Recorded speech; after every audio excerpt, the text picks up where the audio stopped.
So I'm tuning up the Jeep like I told you. I already changed the oil. I went and got the new battery. Installed that. Thing is, I put an air cleaner in, that new air cleaner. Just checked all the fluids and everything. What else I did was that needed to be done was this belt. It's called the serpentine belt, and it runs everything. You can see on the diagram here that one belt goes all the way around everything, and you can see it runs everything.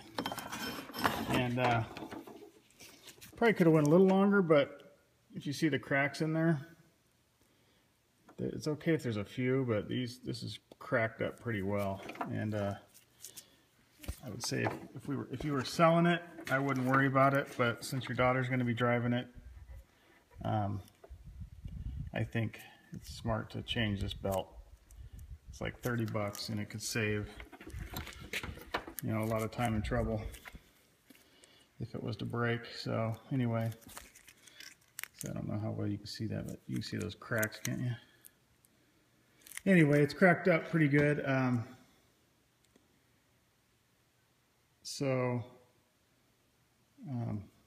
then I'm going to go ahead and put new plugs. I pulled the plugs out, and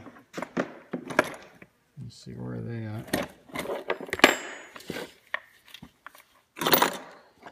Plugs, and unfortunately plug wires too. Here it is. Anyway, here's one of them. There's six cylinder, but it's not coming in very clear. Anyway, oh, there we go. Anyway, it needs spark plugs too.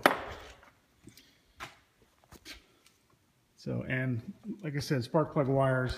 One of the wires, when I took it off, the boot came right off, and the wire came right out, which happens when they get old. So there's just no way to get it off without doing that. So plug wires are pretty cheap.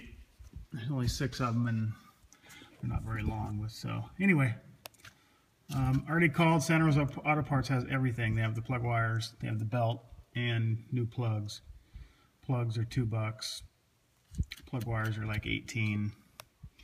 And like I said, if you're selling it, I would say no. You know, it could go a while.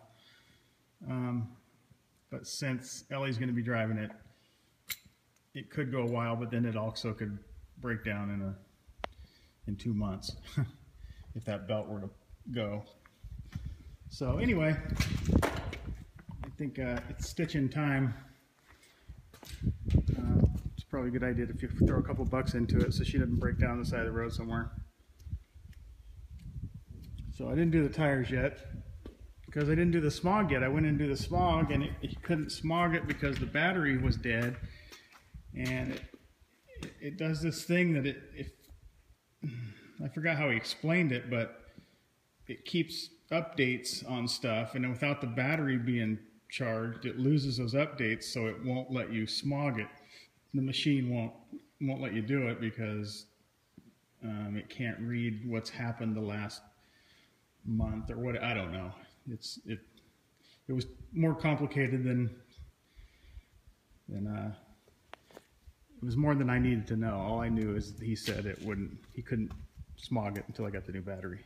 So I went and got the new battery, and I have to drive it around for about 8 hours, which home and then back down again tomorrow will be sufficient. So anyway, then I'll get it smogged and get the tires, then I'll have everything else done this evening. And it'll be good to go. And then I'll take it down to the DMV and see what they say. So anyway, that's it.